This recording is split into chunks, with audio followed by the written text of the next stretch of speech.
Dear Miss Love, paano kung ang tanging paraan para mailigtas ang nanay mo sa ospital ay ang tanggapin ang alok ng isang matandang byuda? Isang alok na hindi mo kailanman naisip na papasukin mo. Sa una, akala ko isang simpleng kapalit lang. Isang desisyong gagawin ko para sa nanay ko. Pero habang tumatagal, napansin kong hindi na lang pala utang na loob ang nabubuo, kundi damdamin. At paano kung sa huli, ang babaeng akala kong pansamantala lang sa buhay ko, siya pa ang magiging dahilan kung paano ko matututunang umibig. Magandang araw po sa inyong lahat, lalo na sa inyo, Miss Love. Ako nga pala si Aldo, 21 anyos. At kung may isang bagay akong hindi ko akalaing gagawin ko sa buhay ko, iyon ay ang ibigay ko ang sarili ko para lang sa pera. Hindi ako masamang tao, pero minsan kapag ipit ka na, kahit anong prinsipyo mo nababasag. Lumaki ako sa likod ng bahay ng isang mayamang byuda, si Ma'am Charito, 50 anyos. Malaki ang bahay niya. Mansyon sa paningin ko noong bata pa ako. Sa likod ng bahay na iyon, may maliit lamang na bahay. At doon kami nakatira ng nanay ko. Matagal nang katulong si nanay sa kanya. Simula pa raw noong dalaga pa si Ma'am Charito, nandun na si nanay. Kaya parang pamilya na rin ang turing niya sa amin. O iyon ang akala ko noon. Habang lumalaki ako, nasanay na akong tumulong sa bahay. Tagalinis, taga-drive, minsan taga-pamilya. Hanggang sa tuluyan na akong naging boy sa bahay na iyon habang nag-aaral ako ng kursong criminology. Pangarap ko talagang maging pulis balang araw. Gusto kong makaahon kami ni nanay sa hirap. Gusto kong magkaroon ng sariling bahay. Yung hindi na kami nakikitira sa likod ng bahay ng iba. Simple lang ang buhay namin. Pagod, pero masaya naman. Sa totoo lang, wala naman akong ipagmamalaki sa buhay. Pero kung sa pisikal na aspeto, medyo marami. Maganda kasi ang pangangatawan ko. Batak na batak kahit na 21 anyos pa lamang ako. Matangkad din akong lalaki at moreno ang balat. Pero kahit na ganoon, hindi pa ako nagkakaroon ng girlfriend at wala pa akong karanasan pagdating sa kama. Hanggang sa dumating ang araw na nagbago ang lahat. Isang gabi, habang naglalaro ako ng Mobile Legends sa phone ko, narinig ko ang malakas na ubo ng nanay ko mula sa kwarto nito. Ilang araw na rin siyang ganun. Ayaw namang magpa-check up. Nay, agad akong tumayo at lumapit. Pagpasok ko, nakita ko siyang namumutla at pinagpapawisan. Hirap na ring huminga. Anak, mahina niyang sabi. Nahihilo ako. Kinabahan ako dahil hindi na to normal. Agad ko siyang dinala sa ospital kinabukasan. Doon ko nalaman ang masakit na katotohanan. Kailangang ma-admit agad, sabi ng doktor. May komplikasyon po sa bagang nanay ninyo. Kailangan ng test at gamutan. Kinakabahan talaga ako nun, Miss Love. Dahil wala talaga kaming pera. Sana man ako kukuha, wala namang kaming ipon. Parang gumuho ang mundo ko ng mga oras na yun. Kahit yata magtrabaho pa ako ng ilang taon, hindi ko agad makukuha ang malaking halaga na iyon. Nakakailanganin sa gamutan ni inay. Umupo ako sa gilid ng kama ni nanay habang natutulog siya. Kahit lalaki ako, hindi ko mapigilang hindi mapaiyak. Hindi pwede. Hindi ko siya pwedeng pabayaan. Kinabukasan, bumalik ako sa bahay. Si Ma'am Charito lang ang natatanging naiisip kong pwedeng takbuhan ko. Naabutan ko si Ma'am Charito sa may sala. Nakaupo at nagkakape. Tahimik ang paligid ng mga oras na iyon. Ma'am Charito?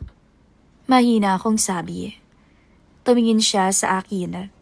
Kalmado ang mukha niya, pero may kakaibang tingin na para bang sinusuri ako. Oh, Aldo, kumastang nanay mo?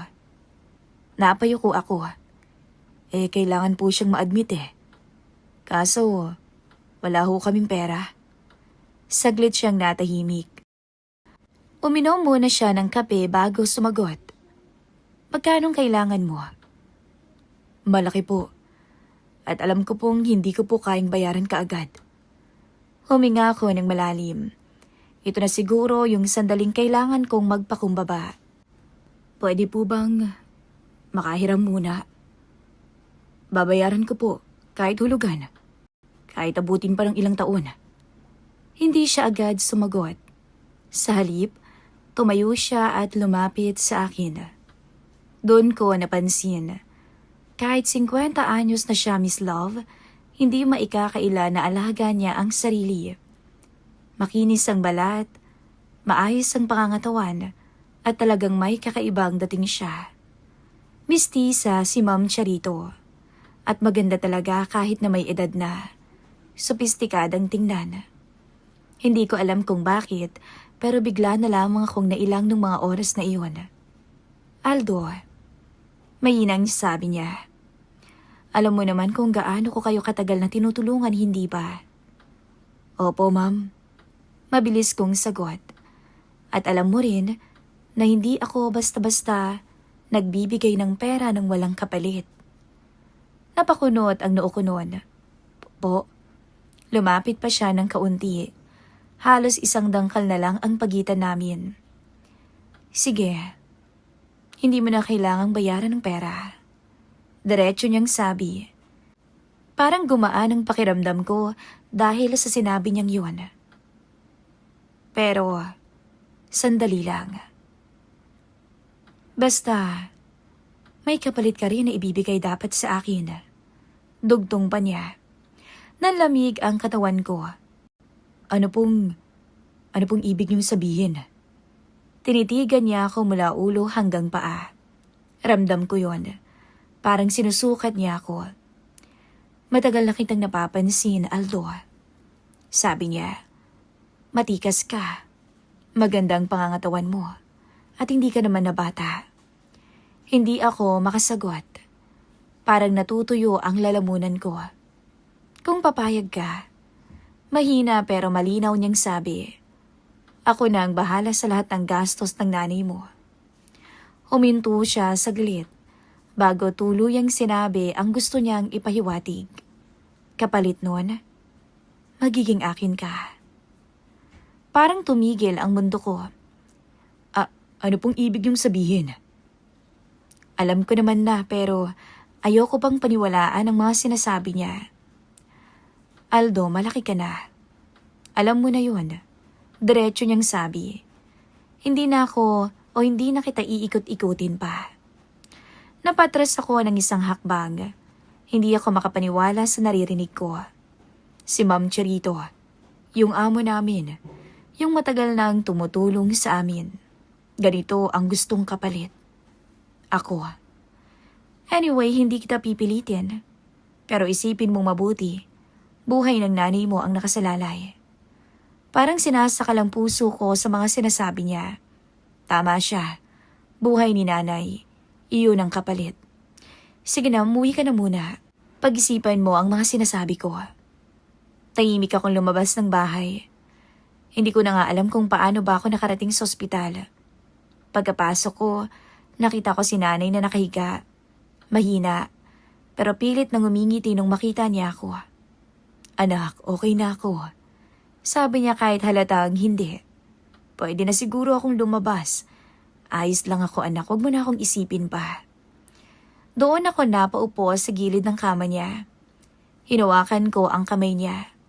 Unti-unting nawawalan ako ng lakas. Nay, mahina akong sabi.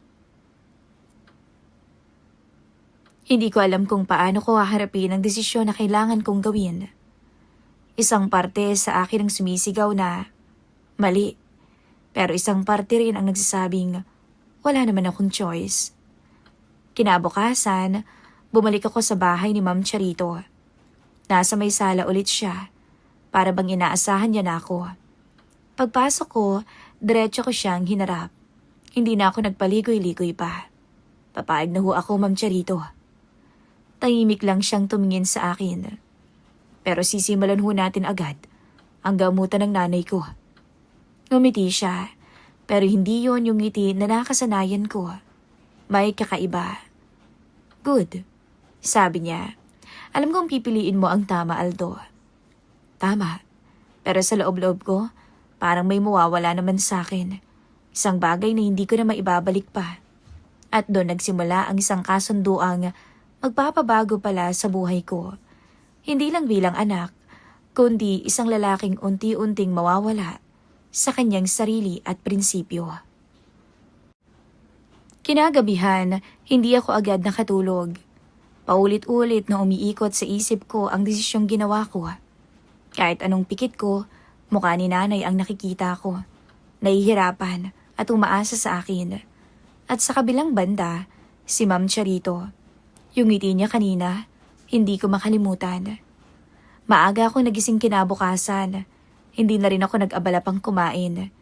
Diretso na ako agad ng ospital para kumustahin si nanay. Pagdating ko, nadatnan ko siyang tulog pa rin. May nakakabit ng dextrose sa kanya. Pumunta ako sa bayaran para itanong sana kung magkano ang babayaran ko. Pero ang sabi ng nurse, naayos na po yung initial payment, sir. Napatingin ako sa kanya. Po? May nagbayad na po kagabi. Full down payment na po. Alam ko na agad kung sino yon. Pagkabalik ko sa kwarto ni nanay, napaupo ako sa tabi ng kama niya. Ganun lang kadali para kay Ma'am Charito na bayaran ng lahat. Pero kapalit naman nun, ako. Hinawakan ko ulit ang kamay ni nanay. Gagaling ka, nanay. Kahit anong mangyari. Pagkatapos kong siguraduhin na maayos na siya, bumalik na ako sa bahay. Mabibigat ang bawat takbang ko. Pagdating ko sa loob, tahimik ang paligid na para bang normal lang ang lahat. Aldo? Napalingon ako nang may tumawag sa akin. Nakita ko si Ma'am Charito. Nakatayo siya sa may hagdan. Nakasuot ng sando, pero napakagandang tingnan. Parang hinihintay talaga ako. Pumunta ka sa kwarto ko. Sabi niya ng diretsyo. Parang biglang bumilis ang tibok ng puso ko. Opo, ma'am. Mahinang sagot ko. Habang paakyat ako sa hagdan, pakiramdam ko bawat hakbang ay pabigat ng pabigat. Parang may bahagi sa akin na gustong umatras, pero huli na. Pagdating ko sa harap ng pinto ng kwarto niya, saglit akong tumigil. Huminga ako ng malalim. Ito na yun. Daan-daan kong kinatok ang pinto. Pasok ka, sabi niya mula sa loob. Pagkabukas ko, bumungad sa akin ang malinis at mabawong kwarto niya. Napakalaki, maaliwalas at napakalamig dahil sa aircon. Nandun siya sa may loob, nakaupo sa gilid ng kama. Isara mo na ang pinto, sabi niya na sinunod ko naman. Tahimik akong humarap sa kanya. Halos maririnig ko lamang ang sariling tibok ng puso ko. Lumapit ako, pero hindi ko alam kung saan ako titingin. Aldo, may inahon niyang sabi. Relax ka lang. Hindi ako makasagot. Lumapit siya sa akin. Ramdam ko ang presensya niya. Malapit. Masyadong malapit. Hindi naman kita sasaktan. Dagdag pa niya. Hindi masasaktan ang kinakatakutan ko, kundi kung ano ang mangyayari ngayong gabi. Lalaki ako. Pero nahihiya ako dahil wala pa akong alam. Yun ang totoo. Wala pa akong karanasan. Wala akong maipagmamalaki sa kanya. Hinawakan niya ang braso ko ng dahan-dahan. Huwag ka nang mahiya. Ako nang bahala sa'yo. May girlfriend ka ba ngayon? Wala po, Ma'am Charito. Pero may alam ka. Napapikit ako. Bigla akong nahiya. Sa totoo lang, Ma'am Charito, wala din ho eh. Napangiti siya noon. Kung ganoon, huwag kang mahihiya. Hanga nga ako sa'yo eh. Dahil sa edad mong yan, bihira ng lalaking katulad mo. Nagagandahan ka naman ba sa akin? Oo naman. Kahit may edad na kayo maganda pa rin naman talaga kayo, madam. At doon nagsimula ang unang gabi ng kasunduan namin. Nung halikan niya ako, para akong nakuryente. Hindi ko alam ang gagawin ko. Basta natatandaan ko na lang. Hindi ko makakalimutan ang gabing yon. Hindi ko na idedetali ang lahat. Pero sapat nang sabihin na hindi iyon madali. May bahagi sa akin na nahihiya. May bahagi rin na gustong sumigaw. Pero pinili kong manahimik. Pagkatapos nun, napakatahimik lang naming dalawa. Ako ay nakaupo sa gilid ng kama at hindi makatingin sa kanya. Hiyang-hiya talaga ako. Habang siya, normal lang, kalmado lang, na para bang wala lang. Masasanay ka rin, Aldo. Sabi niya na para bang normal lang na bagay iyon. Hindi ako sumagot. Hindi ko kasi alam kung ano bang mararamdaman ko. Bago ako lumabas ng kwarto, iniabot niya sa akin ng isang sobre. Tulong mo sa sarili mo, sabi niya. Pagkabukas ko, may laman itong pera. Mas marami pa nga sa isang buwang sahod ko bilang boy niya. Napaigpit ang pagkakahawak ko sa sobre. Ito na ba ako ngayon? Pagkalabas ko ng kwarto, pakiramdam ko ibang tao na ako. Dumaan pa ang mga araw at paulit-ulit lang ang mga nangyayari. Sa umaga, normal lang akong boy sa bahay na iyon. Naglilinis, nag-aayos, tumutulong sa kung ano pa ang mga kailangang gawin. Sa hapon, pumupunta ako sa ospital para kay nanay. At sa gabi, bumabalik ako sa silid ni Ma'am Charito. Unti-unti nasanay na ako, pero ang isip ko hindi pa rin. Isang gabi, habang pauwi ako galing ospital, nadatnan ko si Ma'am Charito sa may sala. Nakauwi ka na pala? Tanong niya. Opo, kakarating lang. Kumustang nanay mo? Mas okay na po, ma'am. Salamat ho Tumango siya. Good. Tuloy-tuloy lang ang gamutan niya. Napatingin ako sa kanya. Salamat po. Sa lahat. Sabi ko. Ngumiti siya. Hindi mo kailangang magpasalamat sa akin, Aldo. Dahil may kapalit naman lahat. Diretso niyang sabi at walang paligoy-ligoy. Napayuko ako noon dahil alam kong totoo. Pero masakit palang pakinggan. Lumipas pa ang ilang araw, unti-unti nang bumubuti ang kalagayan ni nanay. At ako, unti-unti ring nagbabago. Napapansin ko na minsan, hindi na ako gano'n na kailang kay Ma'am Charito. Minsan nag-uusap na kami na parang normal lang. Minsan napapangiti na rin ako sa mga biro niya. At iyon ang kinakatakot ko. Hindi yung ginagawa namin, kundi yung pakiramdam na baka nasasanay na akong kasama ang byuda.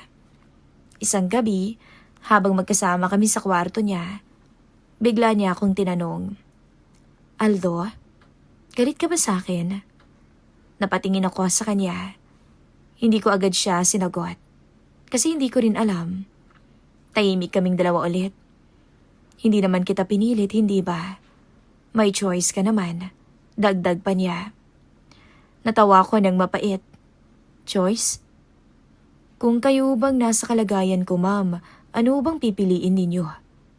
Hindi siya sumagot. Dahil doon ko rin na-realize. Pareho lang kaming may kailangan. Magkaiba nga lang ng dahilan. Siya, gusto niya ako. Ako, kailangan ko siya. At sa gitna ng lahat ng iyon, unti-unti akong nawawala sa kung sino ako dati. Pero hindi pa doon nagtatapos ang lahat. Lumipas ang mga araw na halos pare-pareho ang takbo. Sa umaga, ginagawa ko ang mga gawain sa bahay. Sa hapon, nasa ospital ako, bantay kay nanay. At sa gabi, ako at si Ma'am Charito, magkasama sa iisang bubong, sa iisang lihim, sa iisang silid. Pero habang tumatagal, Miss Love, may nagbabago. Hindi na lang ito tungkol sa kasunduan namin. Unti-unti, mas nakikilala ko na siya hindi bilang amo, kundi bilang isang babae. Isang hapon, pagod akong umuwi galing ospital. Mabigat ang katawan ko. Gutom at halos wala ng lakas. Pagpasok ko sa kusina, nadatnan ko siya roon. Nandito ka na pala. Sabi niya na hindi malang tumitingin. Opo, ma'am. Halika na, kumain ka muna. Napatingin ako sa may mesa. May nakahain ng mga pagkain. Mukhang mainit pa at bagong luto. Para po sa akin to? Tanong ko na medyo nag-aalangan. Hindi, para sa kapitbahay. Sagot niya na may bahagyang ngiti. Napangiti rin ako. Hindi ko mapigilan na ngumiti dahil may side siyang palabiro na unti-unti ko lang nalaman mula nang magkasama kami. Umupo ako at nagsimulang kumain. Tahimik lang siyang nasa tapat ko. Nakatingin paminsan-minsan. Dahan-dahan lang, hindi ka naman mauubusan eh. Para sa'yo lahat yan, sabi niya. Pasensya na ho, nagutom lang talaga ako. Alam ko, kaya kumain ka lang ng kumain. Niluto ko talaga yan para sa'yo. Napapangiti ako dahil unti-unti kong nakikilala ang ugali ng byuda. Hindi siya masungit, Miss Love. Mabait talaga siya at maalaga. Kapag alam niyang pupunta ako ng ospital, magpapadala na siya ng prutas para kay nanay. Simple lang ang mga usapan namin, pero gumagaan na ang pakiramdam ko. Hindi ko may paliwanag kung bakit, pero unti-unting nagkakaroon ng kislap ang mga mata ko sa tuwing tinititigan ko siya. At dahil bakasyon naman, wala akong iniintinding klase. Mas marami kaming oras na magkasama. Mas nagiging natural ang lahat.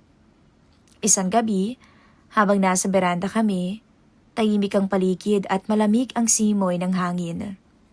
Alam mo, bigla niyang sabi, matagal na rin akong nag-iisa. Dati napakaingay ng bahay na ito. Alam mo naman yan, hindi ba? Ang anak ko at ang asawa ko. Masayang-masaya kami. Pero sa isang iglap nawala ang lahat. Hindi ako nagsasalita. Nakikinig lang ako sa kanya. Pero nag-iba ang pakiramdam ko mula nang maging mag-isa ako. Dagdag niya.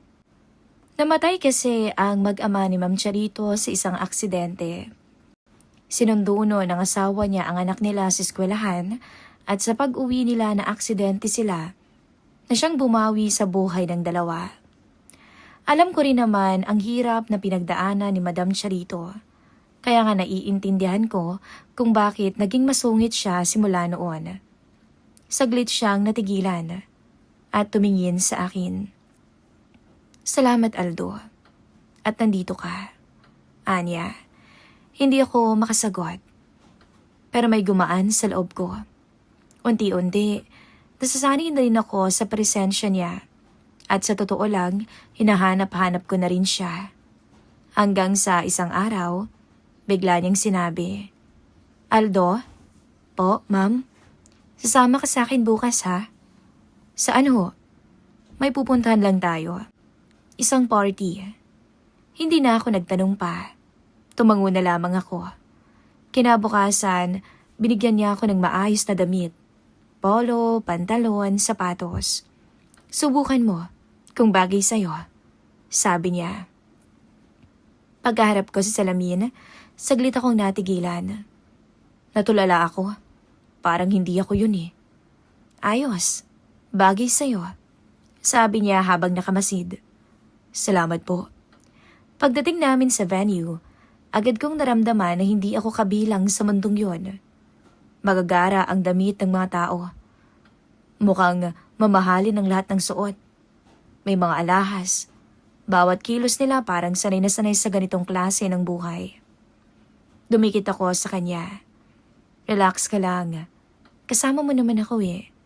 May hinahon niyang sabi. Isa-isa niya akong pinakilala sa mga kaamigan niya. Ngumingiti lang ako. Pero ramdam ko ang mga matang nakatingin sa akin. Mapanuri, mausisa. Maya-maya lang may lumapit na isang babae. Napakaganda ng ayos niya. Halatang mayaman din. May edad na rin tulad ni Ma'am Charito. Charito, bati niya sabay beso. Corazon, sagot ni Madam. Napatingin ang babae sa akin. At sino naman siya? Tanong niya na may ngiti sa labi. Kasama ko. Sagot ni Ma'am Charito na kalmado. Tinitigan ako ng babae mula ulo hanggang paa. Aba, hindi mo naman sinasabi sa akin ha? Mukhang naglilihim ka na yata. Sabi ng babae na bahagyang natawa. Napailing ako sa sarili ko. Hindi na kasi ako komportable. Lumapit siya kay Ma'am Charito at bumulong dito ng mahina pero naririnig ko naman. Pwede bang hiramin? Kahit isang gabi lang, sabi nito. Nanlalamig ang pakiramdam ko noon. Hindi ko alam kung paano gagalaw. Tahimik si Ma'am Charito sandali tapos dahan-dahan tong umiti. Yan ang hindi pwede, Corazon. Sagot niya ng diretsyo. Natahimik ang babae. Grabe ka naman. Sabi nito na tila nagbibiro. Hindi ka na yata marunong mag-share. Charito. Umiling si Ma'am Charito. Hindi naman kasi siya bagay na ipinapasa-pasa. Seryosong sabi ni Madam. At hindi ko rin siya ipinapahiram, Corazon. Nagkatinginan silang dalawa. Ramdam ko ang bigat ng mga sinabi niya. Okay, I get it. Sabi ng babae, sabay taas ng kamay. Ngumiti siya ulit pero ramdam kong may halong pagkabigo. Pagkaalis ng babae, saglit akong napatingin kay Ma'am Charito. Hindi siya nagsasalita pero nakangiti sa akin. Pagkatapos ng party, tsaka kami umuwi. Habang nagdadrive, paminsan-minsan napapatingin sa akin si Ma'am Charito. May problema po? Tanong ko dito. Wala naman, sagot niya. Saglit siyang napangiti ulit. Habang nagmamaneho ako, maya-maya may kung anong pumasok sa isip ko. Hindi ko alam kung bakit, pero bigla akong nagminor at huminto sa isang tahimik na bahagi ng kalsada. Napatingin siya sa akin. Oh, bakit tayo tumigil, Aldo? Hindi ako agad sumagot. Tumingin lang ako sa kanya. Hindi bilang amo, kundi bilang isang babaeng matagal ko nang kasama at ngayon ko lang tunay na nakikita. Ano bang iniisip niyo? Tanong ko. Hindi siya nagsalita, pero sa mga mata niya, makikita na may sagot. Unti-unti akong lumapit sa kanya at sa loob ng sasakyan, sa gitna ng tahimik na gabi, muling may nangyari sa pagitan naming dalawa. At sa mga oras na yon, ako ang may gusto. Hindi yun dahil sa kasunduan namin. Hindi dahil sa utang na loob ko. Kundi dahil pinili ko. Gusto ko siya. Pagkatapos noon, tahimik lang ulit pero iba na ang pakiramdam ko. Habang pinapaandar ko ulit ang sasakyan, malinaw sa akin na may nagbago na. At sa pagkakataong iyon, hindi na lang ako ang nadadala ng sitwasyon. Kusang loob ko na ring pinapasok ang sarili ko sa mundo niya dahil unti-unti nagiging mahalaga na siya sa akin. May mga desisyon sa umpisa talaga, Miss Love. Napakiramdam mo mali. Pero habang tumatagal, doon mo nakikita kung saan ka talaga humahantong. Ilang linggo matapos ang gabing yon, tuloy-tuloy ang pagbabago. Hindi na namin kailangang pag-usapan kung anong meron kami. Sa umaga, ginagawa ko pa rin ang trabaho ko. Ang maglinis, mamili, mag-ayos ng kung ano-ano sa mansyon. Sa hapon, sa ospital. Sa gabi, pag-uwi, diretso sa kwarto ng biyuda. Minsan magkasama lang naman kami, magkatabi at walang nangyayari sa amin. Masaya na siyang nakikipag-usap lang sa akin. Hanggang sa dumating ang araw, sinabi ng doktor na pwede nang ilabas ang nanay ko. Tuwang-tuwa ako noon, pero kailangan pa rin ng pahinga at tuloy-tuloy na gamutan. Napangiti ako. Hindi ko na napigilan. Pag-uwi ko sa bahay, hinanap ko agad si Ma'am Charito. Nasa may sala siya. May hawak na tsaa. Pwede na po palang umuwi si nanay, sabi ko dito. Dahan-dahan siyang napangiti. Mabuti naman kung gano'n, sagot niya. Salamat ho, dagdag ko. kung hindi dahil sa inyo. Huwag mo nang ulitin yan. Putol niya, pero hindi siya galit. Hindi mo kailangang magpasalamat sa akin, Alto. Tahimik kami sandali, tapos bigla siyang nagtanong. Pagka-uwi niya, anong plano mo? Napaisip ako. Hindi ko pa po alam. Sagot ko. Pero pwede bang hindi na bumalik sa dati? Tumingin siya sa akin ng diretsyo. Sigurado ka? Opo naman. Hindi siya nagsalita at ngumiti lang. Nung sa wakas nakauwi na si nanay, masayang-masaya kami kahit mahina pa siya. Anak, napakalaki ng utang na loob natin kay madam. Sabi niya. Ngumiti lang ako. Huwag niyo na munang isipin yun, Nay. Importante, nandito na kayo. Nakauwi na kayo ng ligtas. Dumating si Ma'am Charito para kumustahin siya. Magpahinga ka lang, sabi niya kay nanay. Kami nang bahala dito. Salamat po talaga, Ma'am. Halos maiyak na sagot ni nanay.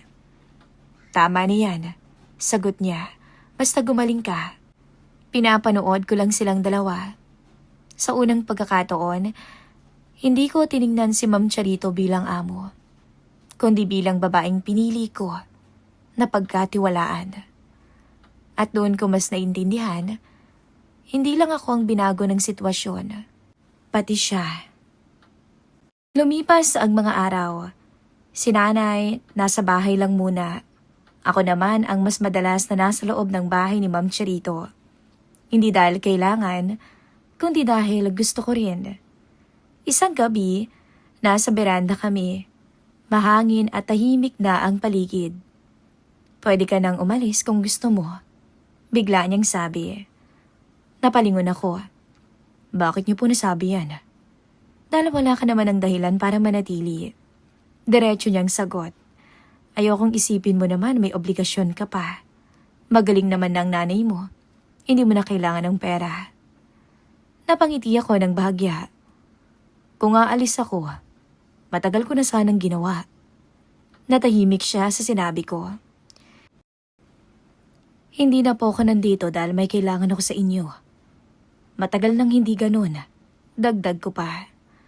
Tumingin siya sa akin, parang naghahanap pa ng kasunod na sasabihin. Pero hindi ako ang nagsalita. Kung ganoon, bakit ka nandito? Tanong niya. Huminga ako ng malalim. Dahil gusto ko. Gusto mo? Ano? Tanong niya ulit. Mas mahina. Napatingin ako sa kanya. Sa mga mata niya, wala na yung pagiging amo niya. At ako? Ang lalaking hindi na sigurado kung kailan nagsimulang nagkagusto ko sa kanya. Basta, gusto ko pong nandito ako. Sa tabi ninyo, kasama kayo. Tahimik lang siya. Hindi ko pa kayang ipaliwanag lahat, Ma'am Charito. Pero hindi po ako napipilitan. Dahan-dahan siyang ngumiti. Tumayo at lumapit. Napapikit pa siya sandali, parang pinipigilan kung anong nararamdaman. Pagdilat niya, mas malamlam na ang mga mata niya. Matagal na kitang hinihintay magsabi ng ganyan. Mahina niyang sabi. Nagulat ako. Talaga? Tumango siya. Akala mo ba, ikaw lang ang nagdadalawang isip? Hindi ko napigilang mapangiti. Sa unang pagkakataon, pareho na kami ng kinatatayuan.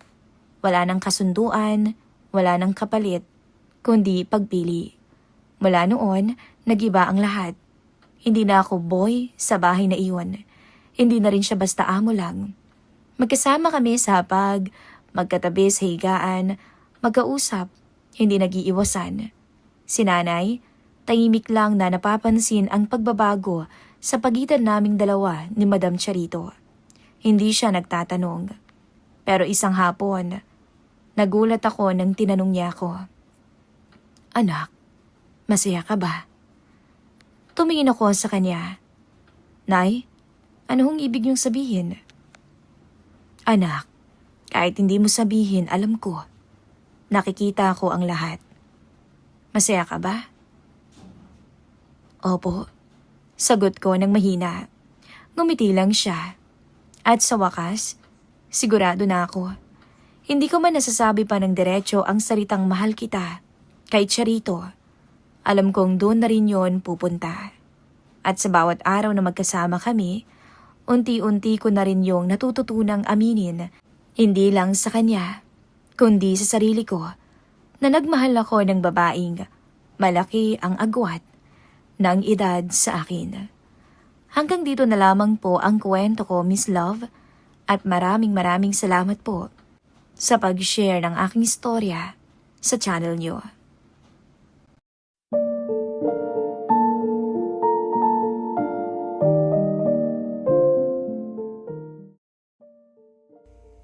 Magandang araw. Ako nga po pala si Riza, 24 na taong gulang. Single at kasalukuyang nagtatrabaho sa ibang bansa bilang isang bar and hotel attendant. Gusto ko lang i-share sa inyo ang naging karanasan ko na siyang nagsilbing aral sa akin. Nangyari iyon nang mapilitan akong lumuwas mula probinsya para makitira sa bahay ng aking kakambal. Masyado kasi akong naging abala sa pag-aasikaso ng mga papeles para matupad ang pangarap kong makapagtrabaho sa ibang bansa. Maliban sa mabilis ang takbo ng mga proseso sa syudad, kailangan din ng personal appearance at dumaan sa maiksing interview para makumpleto ko ang aking mga requirements. Mabuti na lamang at pumayag ang brother-in-law kong pansamantala kong manirahan sa kanila, kahit sabihing makakaapekto sa privacy at budget ng kanilang pamilya ang biglaan kong pagdating.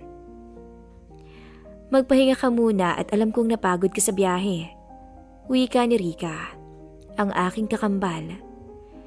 Isang maaliwalas na ngiti na lamang ang isinukli ko kay Rika habang pinagmamasdan ang inilahad nitong malambig na orange juice at strawberry cake sa aking harapan. Hulaan ko, hinanda mo talaga tong cake para sa pagdating ko? Tanong ko habang masiglang nakatingin sa kanya. Mabilis naman itong tumango para kumpirmahin ang hula ko. Kung hindi ako nagkakamali, ay 2 taon na silang kasal. Ngunit masasabi ko pa ring napakaswerte ng asawa niya kay Rika. Maliban sa mabait, maasikaso at masipag ang aking kakambal, ay lamang na lamang din ang talent nito sa kusina. Tulad ko ay pangarap din ito noon na makapagtrabaho abroad bilang isang pastry chef. Ngunit sadyang tadhana pa rin ang nasusunod sa ating buhay. Kung kaya naman, nang mag-cruise ang landas nila ni Kuya Daniel, ay mas pinili nitong manatili sa bansa at magpatayo na lamang ng isang maliit na pastry shop. Siyempre, darating ang kakambal ko eh. Hindi naman ako malulugi sa isang pirasong cake, hindi ba? Anya at saka pilyang ngumiti sa akin. Mahina na lamang akong natawa sa sinabi nito at minabuting sabihin sa kanya na may mga pinadala ang nanay namin para sa kanilang mag-asawa. Nagmamadali naman itong binuksan ang kahon sa ibabaw ng bagahe ko at excited na ipinakita kay kuya ang mga nakabalot pang chicharon, boneless danggit at otap. Habang nag-uusap silang mag-asawa, ay napansin yata nitong bigla kong natahimik sa aking kinauupuan. Huwag kang mag-alala, Riza. Mabuting tao ang Kuya Daniel mo. Wala kang dapat ikahiya sa kanya, lalo na sa pamangkin mong si Danica. Wika niya habang puno ng lambing na nakahawak sa braso ng kanyang asawa. Hindi ako agad nakasagot, pero alam ko namang napansin ni Daniel ang paminsan-minsan kong pagsulyap sa kanya, dahilan para mapangiti ito. Medyo nahiya naman ako, kaya hindi ko na yun inulit at ibinaling na lamang ang lahat ng atensyon ko sa aking pagkain. Kung hindi ako nagkakamali, ay nagtuturo ang mister niya sa isang public school. Sanay na sanay siyang makipaghalubilo sa ibang tao. Kaya marahil, iyon ang dahilan kung bakit ganito na lamang kalakas ang radar niya. Masasabi ko namang magaling pumili ng mapapangasawa ang aking kakambal. Maliban sa gwapo, matangkad, ay maputi din si Kuya Daniel. Kaya sa unang tingin, ay mapagkakamalang may iba itong lahi dahil mayroong kakaiba sa aura at tikas niyang sa foreigner lamang kadalasang nakikita. Just feel at home, okay? Para saan pa't naging kakambal kita kung ibang tao rin naman ang turing namin sa'yo. Dagdag ni Rika na labis ko namang ikinatuwa. Pagkatapos ng tanghalian, ay napagpasyan kong magpahinga muna saglit sa kwartong binigay nila sa aking mag-asawa. Idlip lang sana ang gagawin ko sa loob. Pero nagkasundo yata ang pagod at katawan kong matulog muna. Pasado 10:00 ng gabi. Naalimpungatan ako mula sa mahimbing na pagkakatulog. Hindi ko alam kung bakit mas pinili kong bumangon muna at lumabas sa aking kwarto. Marahil dahil nakaramdam ako ng bahagyang panunuyo sa aking lalamunan, kaya pag inom ng tubig, ang una kong naisip na gawin. Nasa bandang dulo ang kwarto ko, kaya wala akong choice kung hindi dumaan sa master's bedroom at sa kwarto ng aking pamangkin. Mahinahon at puno ng pag-iingat ang mga hakbang na ginawa ko upang hindi makalikha ng kahit anong ingay sa paligid. Kulang na nga lang ay gumapang ako sa sahig sa sobrang ingat. Sa kabila ng ginawa kong effort, hindi ko inasahan na magugulat ako sa aking maririnig. Sinubukan ko munang bumuntong hininga sa pag-aakalang guni-guni ko lamang yun. Pero ganun na lamang kabilis, nagrumentado ang puso ko. Nang muli kong marinig ang mahinang ingay at pigil na boses mula sa hindi kalayuan. Pinagmasdan ko ang pintong nakapaligid sa akin. Lights off ang mga yun, maliban na lamang sa master's bedroom. Gustuin ko mang baliwalain ang narinig ko, ngunit parang may bumubulong sa akin na manatili muna sa aking kinatatayuan para makiramdam. Huwag kang masyadong maingay, Han. Baka magsingsiri ka. Pabulong na boses na narinig ko. Kabado akong napalunok nang marinig ko ang boses ng aking kakambal. Hingal man ang bahagya, ngunit malinaw pa rin sa pandinig ko ang mga sinasabi niya. Nasundan iyon ng mahinang kaladyaan hanggang sa maya-maya ay tumahimik ang paligid. At tanging mabibigat na paghinga na lamang ang naririnig ko. Ayoko mang mainggit sa aking kakambal, pero para bang nagkaroon ng sariling isip ang aking katawan. Habang tumatagal ako sa aking pwesto, ay tila nadala ko sa aking mga naririnig na unti-unting pumupukaw sa aking uhaw. Hindi ko na rin maiwasang huwag mag-isip ng kung ano-ano na nagaganap sa loob ng kwarto nilang mag-asawa. Doon, parang nag-flashback na bumalik sa alaala ko ang matamis na ngiti ni Daniel habang nakatingin siya sa akin kanina. Hindi ko tuloy naawat ang sarili ko na huwag mag-isip kung tunay ngang mahusay siya pagdating sa kama. Ilang minuto ang lumipas, ay mas lumala pa ang mga naririnig ko. Ilang beses ko na ring inuutusan ang sarili kong umalis na sa aking kinatatayuan, ngunit para bang ayaw nitong makinig sa akin. Hanggang sa dumating ang puntong, hindi ko na maawat ang sarili kong tumungaw sa nakaawang na pinto ng master's bedroom. Mula sa aking pwesto, ay nasaksihan ko ang pawisang mag-asawa na walang sawang nagdiwang sa malamig na gabi na para bang mga bagong kasal. Nakamasid lamang ako sa kanila, pero para na akong sinusunog ng buhay sa aking pwesto. Hindi ko maipaliwanag ang kakaibang alab na tumupok sa akin mula ulo hanggang paa.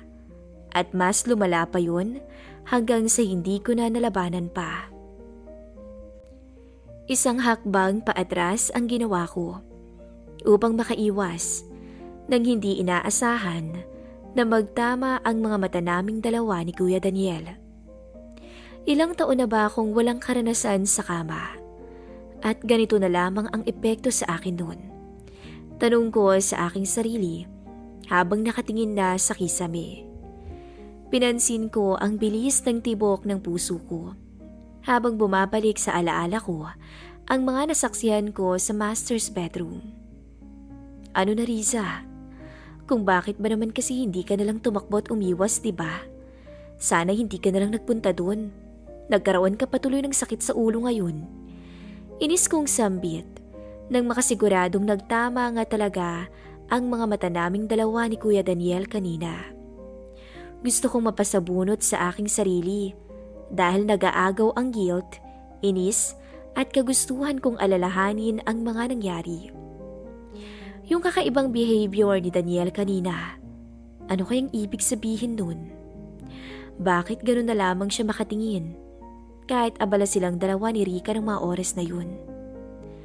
Para siyang naiinggit, nag-iinis na ewan, at ayoko mang aminin, pero alam ko sa sarili ko na tinamaan ako sa aking natunghayan at nakaramdam ako ng inggit para sa aking kakambal dahil sa alapaap na kayang ibigay sa kanya ng kanyang asawa.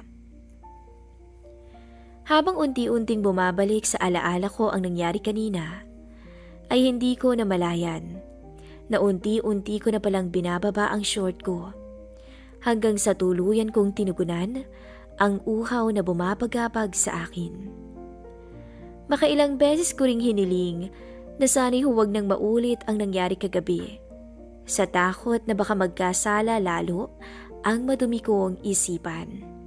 Hanggat maaari, ayoko nang lumabas ng gabi sa kwarto at lalong hinding-hindi na rin ako pupunta sa kwarto nilang mag-asawa. Sinubukan kong isantabi ang nangyari. Magkakasama pa kaming kumain ng breakfast. Ginawa ko ang aking makakaya upang kumilos ng normal at walang pagkailang na mararamdaman sa loob ng pamamahay nito. Riza, maiwan ko muna kayo ng kuya mo, ha? Kailangan kong sunduin si Danica eh. Dadaan din muna ako saglit ang supermarket. Nito na siyang nagpabilis ng kabog ng puso ko. Bagya akong nataranta. Samahan na kita, kambal. Akala ko pagbibigyan niya ako. Ngunit ganito lamang ang naging sagot niya sa akin. Hindi naman ako magtatagal, kambal. Huwag kang mag-alala. Hindi naman nangangain ng buhay ang kuya mo eh. Dahil doon, wala akong ibang choice kung hindi ang manatili sa aking kwarto, kung saan wala akong ibang ginawa kung hindi mahiga at pagmasdan ang oras sa aking cellphone. Pero sadyang mapaglaro ang tadhana dahil biglang nangati ang lalamunan ko. Umubo ako at naglakad ako papunta sa baba para lamang maghanap ng tubig na maiinom. Riza, may problema ba? Sinubukan kong panatilihin ang katahimikan sa buong kusina. Kahit muntik na akong magulat nang makita ko ang bangungot na pilit kong iniiwasan. Mas pinili kong huwag umimik kay Daniel at magkunwaring inuubo pa rin, kaya kailangan kong uminom ng mas marami pang tubig. Nagtiis ako, kahit ang totoo ay sukang-suka na ako sa dami ng nainom ko. Bumuntong hininga siya. Iniiwasan mo ba ako dahil sa nangyari kagabi? Ganon na lamang ang pamimilog ng mga mata ko sa sinabi niya. Naisip ko mang ilihis ang usapan, ngunit alam kong hindi pwede. Nakakasigurado kung nakita niya ako, kaya wala akong pwedeng sabihing alibay. Kung pwede ko lang sanang hilingin sa lupa na ihukay niya muna ako, nang sa ganon ay matakasan ko ang sitwasyong to. Baka kanina ko pa ginawa. Huwag kang mag-alala. Hindi ko naman sasabihin sa kakambal mong nahuli mo kami. Para akong nabunutan ng tinik sa sinabi nito. Talaga kuya? Promise? Naninigurado kong tanong sa kanya. Tumango lamang ito habang nakangiti ng makahulugan sa akin. Pero sa isang kondisyon. Ano namang kondisyon yun? Nauutal ko ang tanong. Maglaro tayong dalawa ng bahay-bahayan. Otomatiko akong nasimento sa aking kinatatayuan. Hindi lamang dahil sa seryosong boses ni Daniel, kung hindi dahil sa kamay nitong mahigpit na nakahawak sa aking braso. Ano? Hindi pwede. Mali ang binabalak mong gawin. Pagpigil ko sa kanya. Huwag ka nang magpanggap na inosente, Riza. Bahagya akong napapikit nang bigla niya akong hinila papalapit. Bigla akong nahiya at nailang ng mga oras na yon. Mukhang wala na akong kailangan pang itago dahil alam niyang nadala na rin ako sa mga nangyari. Sabi ko sa sarili ko. Gustuhin ko mang makipagtitigan ng matagal sa kanya, pero alam kong maaari talaga naming ikapahamak ang bagay na yun. Hindi naman masama kung aaminin mong nainggit ka nung gabing yun. Hindi naman ako madamot, Riza. Kaya kong ibigay din sa'yo lahat bago ka pumunta ng ibang bansa. Hindi ko na siya nagawa pang sagutin nang mapansin ko ang isang makasalanang halik na dumapo sa akin. Ipalagay na lang natin tong isang karanasan at remembrance mo galing sa akin. At syempre, malaking sikreto natin sa kakambal mo. Sa puntong yun, hindi na ako nagdalawang isip na makipag-eye to eye sa kanya. Anong gagawin mo kapag hindi ako pumayag? Tanong ko. Lumitaw ang mapang-akit ng ngiti sa mukha nito hanggang sa mapansin ko na lamang ang haplos niya sa aking buhok. Alam kong papayag ka.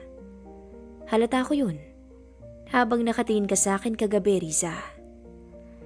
Ang mga salitang yun ang naging hudyat upang tuluyan akong maging mahina sa sitwasyon naming dalawa ni Kuya Daniel. Hinayaan kong dumapo ang mga halik nito sa aking leeg papunta sa aking tenga. Nanatili akong tahimik sa aking kinatatayuan, pero inaamin kong nawala na ako sa wisyo. Alam ko sa aking sarili na nais ko din. Gusto ko ring danasin ang dinanas kagabi ng aking kakambal. Malaking kasalanan ang gagawin natin, Daniel.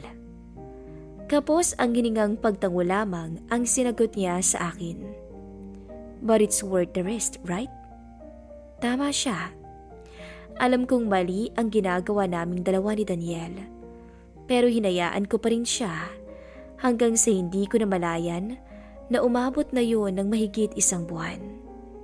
Minsan, nag-uusap kami ng aking kambal at palagi niyang pinagmamalaking wala raw bisyo ang kaniyang asawa. Totoo naman kasing minsan abala si Daniel sa mga paperworks at lesson plan, ngunit gumagawa pa rin to ng paraan upang magkaroon ng oras siya sa kanyang pamilya. Long weekend noon, nang magiya silang mamasyal sa mall at kumain sa labas. Bongga raw kasi ang pasok ng orders ngayong nalalapit na Valentine's Day. Kung kaya naman gusto ng kakambal kong ipagdiwang ang small wins ng kanyang negosyo. Maliban dun, alam nitong magiging abala siya sa paghahanda ng mga customized at bento cakes sa mga oras na iyon. Paniguradong sa CR at pasimpleng idlip lang sa kinauupuan ang magagawa niyang pahinga next week. Sure ka bang hindi ka sasama, kambal? Balak pa naman naming manood ng sine pagkatapos. Tapos dadaan na lang kami sa isang store para bilhan ng kuya mo ng paborito niyang ensaymada. Anya habang nililingon kung bumaba ng anak nila mula sa kwarto nito. Halata ko naman ang panghihinayang sa paraan ng pagtitig nito sa akin. Next time na lang, kambal. Medyo napagod pa kasi ako sa biyahe ko mula DFA kanina eh. Tugon ko. Sana talaga maging maayos ng requirements ko para hindi ko na kailangang bumalik dun sa susunod na mga araw. Sabi ko pa. Baka naman sinasadya nilang pabalikin ka dahil may nagpapakyut sa'yo doon. Sabay tawa ni Rika. Dapat pala, samahan ka ng kuya mo minsan para akalain nilang may boyfriend ka na. Matamis siya ngumiti. Ako naman ay muntik nang mabulunan. Iniisip ko pa lang na magpapanggap itong boyfriend ko sa labas ng pamamahay nila ay kinikilabutan na ako. Naku, wag na kambal no. Alam ko namang busy ang asawa mo. Kulang pa ang oras na sa lesson plan at mga paperworks. Napatingin sa akin si Rika. Yung tipong biglang napukaw ang interest niya at sa pagkakatingin niya ay nagtatanong ang kanyang mga mata.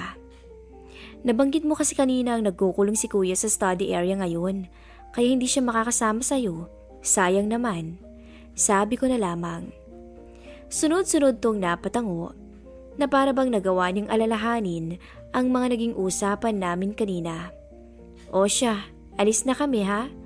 Tugon ng aking kakambal. Sure ka talaga? Okay ka lang? Pwede ka namang sumunod kung gusto mo kambal. Napangiti na lamang ako sa kadahilan ng may iba ring plano ang kanyang asawa.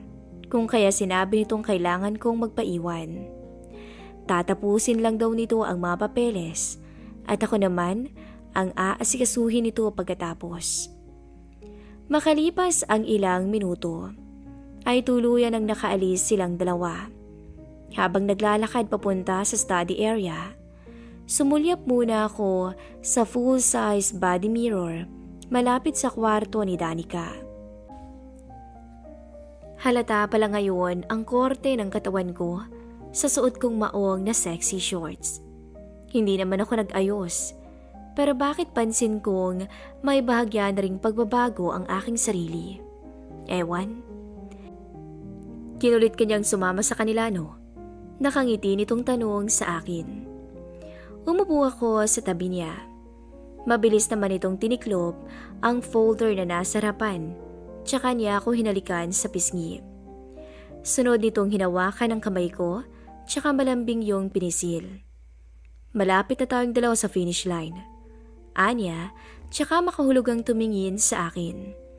Bahagyang kumunot ang noo ko dahil hindi ko kaagad naintindihan kung ano ang ibig niyang sabihin. I mean, malapit nang makumpleto ang mga requirements mo. Baka sa susunod na buwan, matutupad mo na ang pangarap mong makapagtrabaho abroad. Sabi pa niya. Napangiti na lang ako habang natawa naman si Daniel. Gusto mo bang ipagtimpla kita ng kape? Tanong ko nang mapansing pagod ang mga mata niya mula sa dami ng tinapos na trabaho.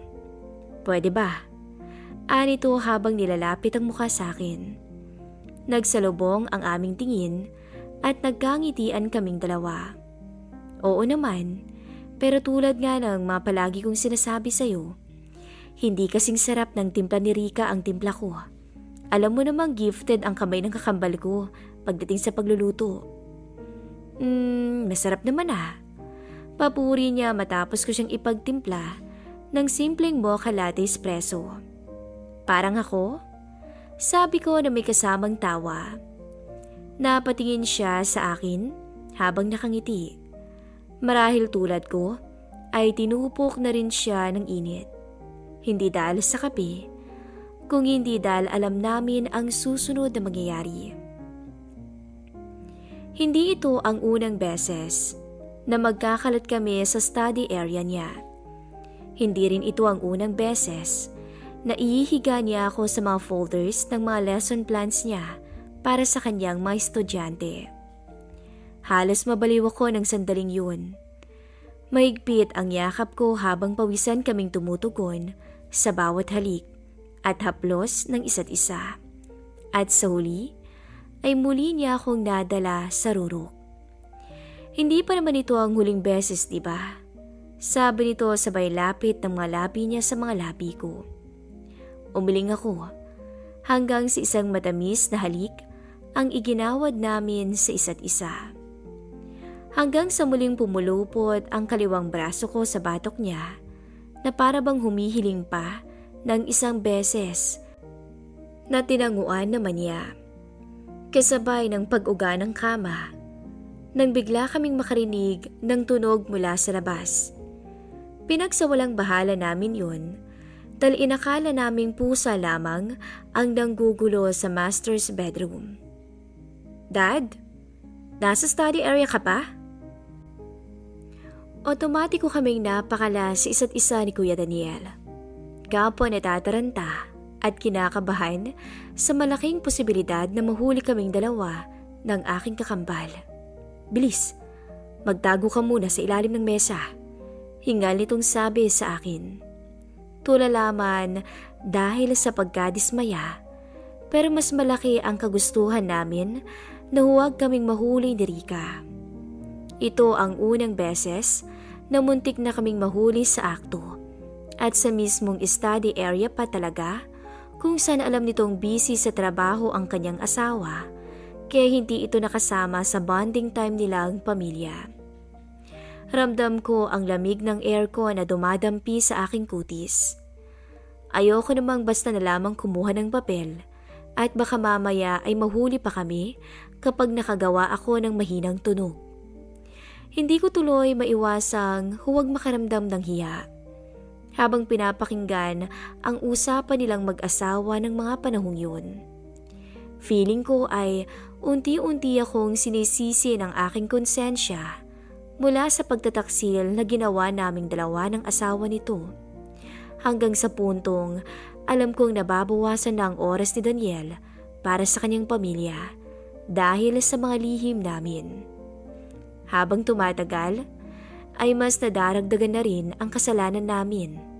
At marahil, ito na ang tamang panahon o mas mabuti yatang sabing hudyat para huminto na at gawin ang tama.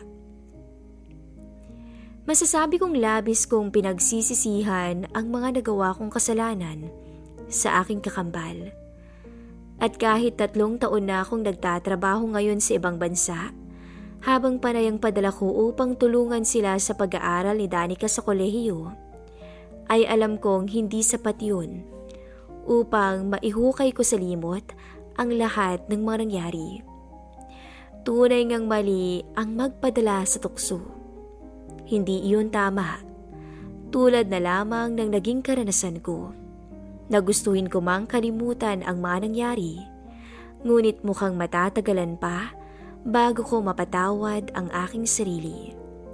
Hanggang dito na lang po ang aking istorya at salamat sa pakikinig.